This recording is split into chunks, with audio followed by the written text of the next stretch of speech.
No DQ Galaxy. We are live with a recap of Friday Night Smackdown for October 28th, 2022. We are just over a week away until the Crown Jewel Premium live event. Shout out to the early birds. Darren G is using the hashtag now. Thank you, Darren G, Ronnie Ron, the Cleaver Colin Andrew, Ken Terminates DQ, Anthony, Darren, David Estevez, Joey Perez, CC Drink, the Robo Buck, Walter Cruz, of course. Hashtag stick to his shtick. How you all doing tonight? It is on the eve of Halloween weekend. So let's get into this SmackDown recap. We kicked off the show with a match. We had the Brawling Brutes versus Sami Zayn and Solo Sikoa. Before the match, Sami Zayn gave the Bloodline a little bit of a pep talk. All hands on deck. Jimmy Uso was at ringside. He took a cheap shot to give the Bloodline the upper hand. Eventually, Butch recovered and hit Sami Zayn with a running knee off the apron to the outside. He had a face-off with the Usos, but then Solo attacked him from behind. Eventually, the Brawling Brutes made a comeback, but then Jimmy Uso got on the apron. Butch knocked him off, and then Butch went to the top for a splash on Zayn. Zayn decided to fake being hurt. He was pretending to be hurt. However, Jey Uso thought Zayn was in trouble, so Jey pulled Sami Zayn out of the ring. Sami Zayn was not happy about this because Jey ruined his plan. And then Ridge Holland came in, bum rushed everybody, and then back in the ring, Butch rolled up Sami Zayn, got the 1-2-3 victory. And then after the match, things got a bit heated with the Bloodline, and it was announced that the Brawling Brutes will get their tag team title opportunity now at the Crown Jewel Premium live event. So there you go. After this, we had the argument continue between Sami Zayn and Jey Uso, and that's when the Tribal Chiefs music hit. Roman Reigns. And the crowd popped big for the head of the table because they knew shit was going down. So Roman Reigns got in the ring, said it's time to acknowledge the elephant in the room. He said if they're going to act like kids, they will be treated like kids. He said he wants the problem fixed right now. So, Sami Zayn said that he wants to bury the hatchet. He said everybody likes him except for Jey Uso. But he offered a handshake. Jey Uso said that Sami Zayn had 2 seconds to get that hand out of his face. Said he doesn't like Sami Zayn being around his family, and Zayn will never be blood. He does not belong with them. He is the odd man out. He is a fake-ass Uso. And Zayn said he's just trying to make peace. Roman Reigns said he wants peace. They all want peace. Jey Uso said he doesn't give a damn what the Tribal Chief said. And immediately when he said this, Roman Reigns perked up in just disbelief that Jey Uso would say such a thing. Crowd was chanting, "You effed up," and I think they had to turn the audio down. Very rare to hear that chant on a WWE show. You do hear it on AEW quite often. And Zayn was trying to help out Jey, saying Jey was angry, did not mean it. He hasn't been very, Uso lately. And Roman Reigns, He was trying not to crack up here, as was everybody else in the ring. Roman Reigns said that if Jade doesn't find his inner Usi, Reigns is going to make Sami Zayn a full-blown Uso. And not only that, they will change his name to Sammy Uso. And the crowd started a big Sammy Uso chant. Paul Heyman hyped up Crown Jewel, and then they went to the commercial. This was a fantastic segment. This continues to be the best thing in wrestling. With all due respect to the generational talent MJF, the Bloodline is just killing it every single week. And Sami Zayn just manages to crack everybody up. They always struggle to keep a straight face out there. It's just so much fun. You know, eventually something's going to happen here. You got Elimination Chamber coming up in Montreal. Man, Kevin Owens and Sami Zayn, they have to be getting those titles from the Usos. That's got to be WrestleMania. I could see Elimination Chamber being the chamber match with Sami Zayn and Kevin Owens in there, and things continue to break down, and that's when the split finally happens.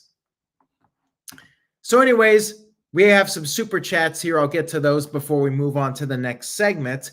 Dr. Dakota Scorpio with a $2 super chat. Thank you for that. Says that Bloodline segment was great. Sammy got him. Indeed, he did. Sami Zayn has been awesome. He's really been at the top of his game. Building Nexus sent in a $5 super chat. Says, could you see Rey Mysterio winning the Intercontinental title next week in order to drop it to Solo later? RIP JLL. I would be surprised if that happens. I think if anything, there'll be some sort of interference, but no, I do not see Rey Mysterio winning the title. SmackDown is taped. By the time I'm done with this live stream, the result may already be out for that match. Do not spoil it in the chat room if you're watching this live. Please don't do that. And Walter Cruz sent in a $5 super chat. Thank you for that, Walter. Says, hello, NIQ Galaxy.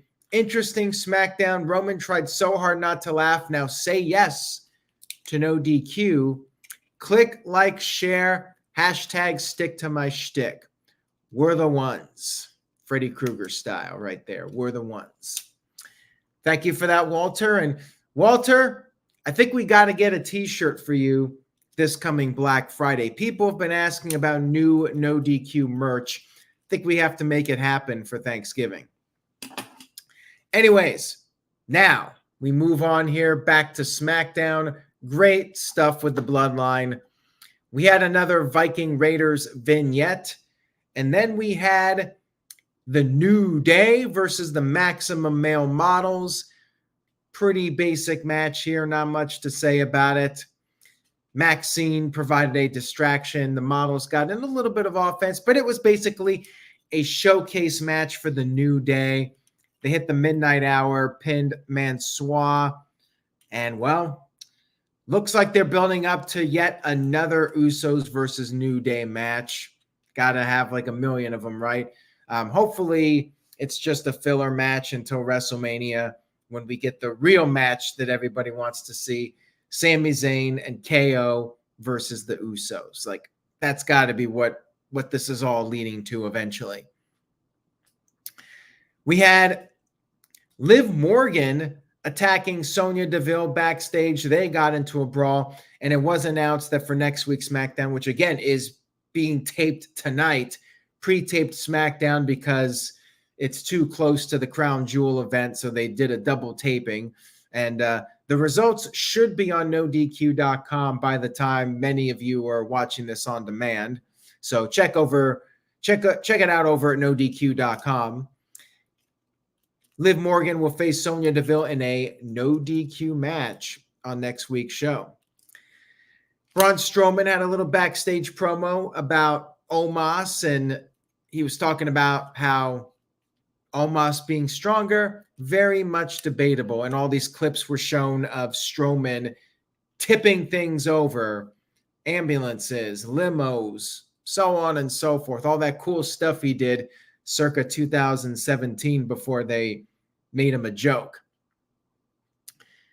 We had Ronda Rousey come into the ring for an open challenge, and her opponent was a returning superstar. Emma is back. We haven't seen her in about 5 years. She's been doing various independents. She was in Impact Wrestling. She's back in WWE, at least for this show. And she had a pretty good showing.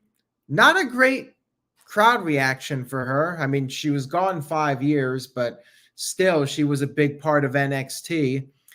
Did not get a very big reaction, but the crowd did enjoy the match. And Ronda Rousey ran at her on the outside. Emma moved, and Ronda went knee first into the steel steps. That gave Emma an opportunity. She used the tarantula, which was Tajiri's old move, the submission move in the ropes, but it's technically illegal, so you have to break at 5. And it went back and forth a little bit.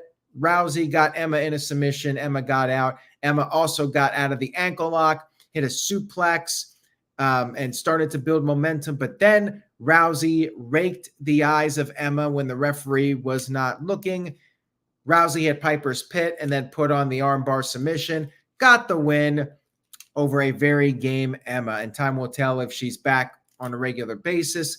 She is dating Madcap Moss, and a lot of people were expecting her to end up back in WWE. Walter Cruz with a $2 super chat. Thank you for that, Walter. Says, I like Emma, but most random return ever. Well, I like it when it's a bit of a surprise and it's not something we were really expecting.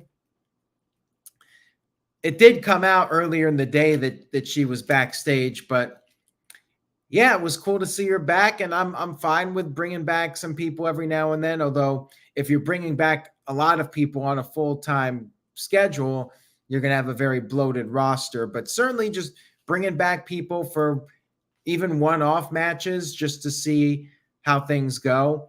And I believe several people mentioned this, and I do not remember hearing it, but apparently on commentary, they actually mentioned that she was released from WWE, which they don't really do very often. We had Hit Row and a mystery partner going up against Legado del Fantasma. The mystery partner turned out to be Shinsuke Nakamura. A fight broke out before the bell even rang, and all the baby faces did the Shinsuke Nakamura, come on. And after the commercial break, Zelina Vega grabbed Ashanti's foot. That gave Legado del Fantasma the upper hand. Again, it feels like every match you always have somebody at ringside grabbing the foot or getting on the apron. The distractions are really getting a little bit overdone in both WWE and AEW, in my opinion. So anyways, Legado del Fantasma got the heat for a while, and then Top Dollar tagged in, did some of his power moves, and then got up on the top and stood up on the top rope, kind of like the Undertaker's old school, and did a move, similar type of move. And then Shinsuke Nakamura hit the Kinshasa and picked up the win. Pretty basic match here. Hit Row and Nakamura get the win, so good for them. We had a backstage segment with Paul Heyman and Roman Reigns. Paul Heyman wanted Reigns to watch this footage of Logan Paul doing boxing, and Heyman once again said that it only takes one lucky punch for Logan Paul to be the new WWE champion. So they're really hitting that point home hard that Logan Paul could win this with one lucky punch. I mean, I give them credit for trying. Spoiler alert, I'm predicting Roman Reigns to retain the title. We had LA Knight with a backstage promo, and it was quickly interrupted by Ricochet, and I guess they're going to have a match. They did not announce it for next week, but I could see that match happening anytime in the near future, whether it's next week or 2 weeks, whenever. Seems like it'll be LA Knight's first program now that he's officially LA Knight again. And then we had Madcap Moss versus Karrion Kross. MM versus KK. MM sent KK to the outside early. KK took control after the commercial break, beat him down for a while. MM fought back, hit a couple of clotheslines, hit a fallaway slam, but then Scarlett with the distraction. There you go with the distractions again. And KK regained the upper hand, hit the blow to the back of the head, and KK picked up the pinfall victory over MM.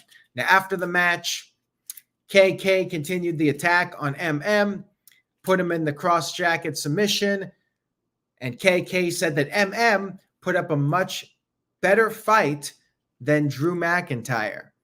And KK said that history will repeat itself coming up at the Crown Jewel Premium Live event. And for a while, KK was refusing to let go of the cross jacket submission. Officials came in. Eventually, he let go and was getting a little bit frisky with Scarlett. You have to wonder what their celebrations are like at the hotel room after the show. Then we had a Rey Mysterio backstage promo to hype up next week's show. Him versus Gunther. Imperium jumped him, and Gunther gave Rey Mysterio a little chop as a preview of next week. And again, pre-taped show. NoDQ.com will have spoilers by the time most of you are watching this on demand. So check it out over at NoDQ.com. Then we had our final segment of the evening, which was Bray Wyatt coming to the ring for another promo. The crowd chanted, "Welcome back." Love his entrance, by the way. Love the theme song by Code Orange. One of the best songs in WWE because it's not that Def Rebel group that does all the music. Wyatt said he feels like he needs to do something wild. He said it's just him and the people, no mask he's hiding behind. He said that he's talking as the real man, Bray Wyatt, the best version of him. And he said that he has been out of control for most of his life. Sometimes his emotions have gotten the best of him. They've taken him to a dark place. He said that part of him likes being able to do horrible things and not be afraid of doing them. He kept talking, and then all of a sudden the lights went out, and we had this creepy old-looking guy who turned out to be Uncle Howdy. Looks like a different persona, alter ego of Bray Wyatt. A lot of people think it's Bo Dallas with the voice. I've seen numerous comments in the chat room. But yeah, this looks like an evil alter ego of Bray Wyatt, basically saying the usual mean stuff. You killed the world, so on and so forth. And it was an intriguing ending. I mean, I'm definitely curious as to what's next. And we get the introduction of Uncle Howdy. And he was very creepy for sure. And that was SmackDown. I liked the promo. I liked the ending of the segment. Darren said it looked like the Burger King mask. Well, a much creepier version of the Burger King. Let's put it that way. So anyways, guys, that was SmackDown. I very much enjoyed the show. I'm giving it a solid B. The Bloodline segment was overall, I think, the best segment of the week. I might give the slight edge to AEW this week for overall best show of the week, but SmackDown was certainly a fun 2-hour program. Check out the Bloodline stuff. Check out the Bray Wyatt promo at the end. Match-wise, I mean, everything was fine, but no match on the show really blew me away as like something you need to go out of your way to see. but the talking segments really delivered this week, and they got some interesting matches set up. Congratulations to Sheamus, who just got married. Hope it works out for you long term. Got married October 28th. My wedding anniversary is October 29th, which is this weekend, Saturday. So looking forward to that. And my wife's birthday is the 30th. 29th is the anniversary. 30th is her birthday. Have to make sure I get that right, or I'll be in trouble. And then Halloween. Got a big weekend here coming up. I hope you all have a great weekend as well. Stay tuned to NoDQ.com. No, Darren, I ain't going to even attempt the Freddy Krueger voice. Have a great weekend, everybody. Stay safe. Happy Halloween. I will be back Monday night for the Halloween edition of the No DQ Raw recap. Take it easy, everybody. And remember to say yes to NoDQ.com. And don't forget, November 8th, the greatest Q&A ever right here on NoDQ.com and the YouTube channel. See you next time.